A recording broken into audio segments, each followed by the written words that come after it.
Hi everyone, welcome back to my channel. My name's Hannah. I'm an ex-doctor turned social entrepreneur, and I talk all things mental health, personal development, and social entrepreneurship. Today I want to talk to you about 4 failed businesses that I've opened and closed in the past 4 or 5 years, and why I'm still an entrepreneur and why I'm still going and opening a new business very soon. So to start off, I'd actually like to give you a bit of background about myself. I started off my career as a medic. I went to medical school in the University of Liverpool in the UK, and I graduated in 2017. I had a job lined up as a doctor ready for me to go, but I actually decided to take a year off and go and take a break in Berlin, Germany, and I started working for a health tech startup there. Once I got to Berlin and started working for this startup, I absolutely fell in love with entrepreneurship and especially social entrepreneurship, and from that point onwards, I just started working on my own business ideas and ventures. Since that time, I've started and closed 4 different businesses, and I'm going to tell you a bit about each of those businesses and why I'm actually starting another business, even though I'm sure some people might think I'm crazy. So the first business idea was called Akie Designs, and this business idea did not get very far.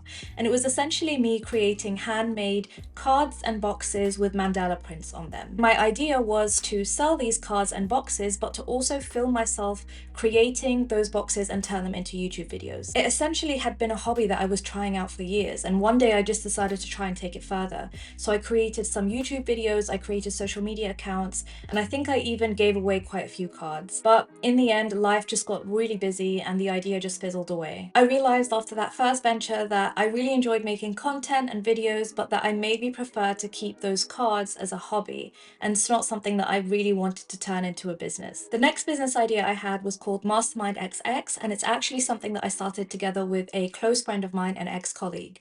And we wanted to build a space where women could come together and talk about personal development and careers and find information on those topics. In the same vein as that first business idea, we didn't really actually get very far with it. We ended up creating a couple of social media accounts, a couple of YouTube videos, and we had a discussion about a partnership with someone, but in the end it fizzled out. We didn't have a very clear concept of what we wanted it to be, and life just got the better of us, and we ended up working on separate projects, even though we're still friends. The third business is actually when things started to get serious, and it was called Gaia Medical, and it was what really introduced me to the concept of social entrepreneurship. And it was a legit company that I ran for 2 years. What we were trying to do with Gaia Medical was build an online therapy platform for the Middle East and North Africa, and to also provide free therapy for those who couldn't afford it in the region. It was what I considered to be my first real business, and I absolutely fell in love with it, and it meant so much to me, and I poured my heart and soul into trying to make it work. But in the end, sadly, I just came to the realization that the way I had envisioned for it to work just did not make financial sense. It wouldn't have been able to stand on its own 2 feet, and thus I decided to close it down. It was a really heartbreaking decision for me because, like I said, I worked 2 years full-time on this, and I poured all my energy and time and money into it, and it still didn't work. And the fourth and final business is MyStarTutor, which we're literally just shutting down tomorrow, and it's an online tutoring platform that I was building together with my family. I joined the venture about 1 year in, and I was responsible for all things marketing, business development, and product management. Again, this was a fully fledged business that we were running for 2 years, and actually was doing quite well. We were getting the most amount of tutors, the most amount of students and bookings, and our revenue was increasing month on month. But unfortunately, again, just like Gaia Medical, the business before it just did not make financial sense for us to keep going. I poured all my time and energy into this, poured my heart and soul into trying to make it work.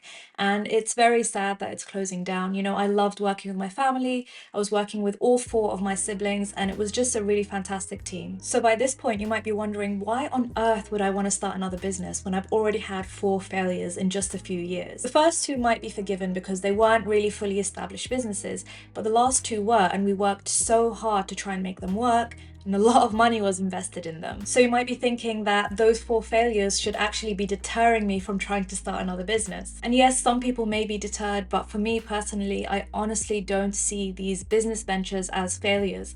I just see them as opportunities for growth and learning, because in each and every one, I have come out of it with so much wealth of knowledge and just skill sets that I would have never acquired otherwise that I can take forward into my next venture. I'm also incredibly privileged to have the ability to even try these ventures. I have so much support from my partner and from my family, and without them, I would not have the financial safety net basically of being able to test out these ideas. So that's why it's really important for me to focus on social entrepreneurship, where I can give back with the business ventures that I do try and set up. So I've got some more business ideas, and I've already got one that I've started the ball rolling with. And of course, I've started this YouTube channel, which I've actually wanted to do for years, and now I found the perfect time to do it. So let's hope this next venture is the one that works. But if not, I'm just gonna keep going, and one day I know I'll find something that will succeed. If, like me, you find yourself closing down a business, or you underperformed in some way at work,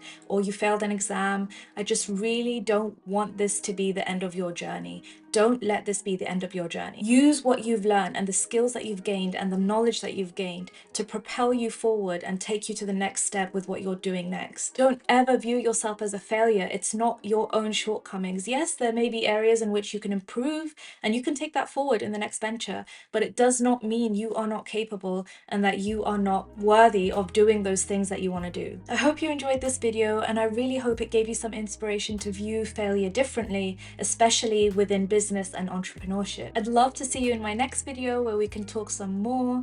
And if you haven't already, I'd love for you to subscribe so I can see you again. Bye.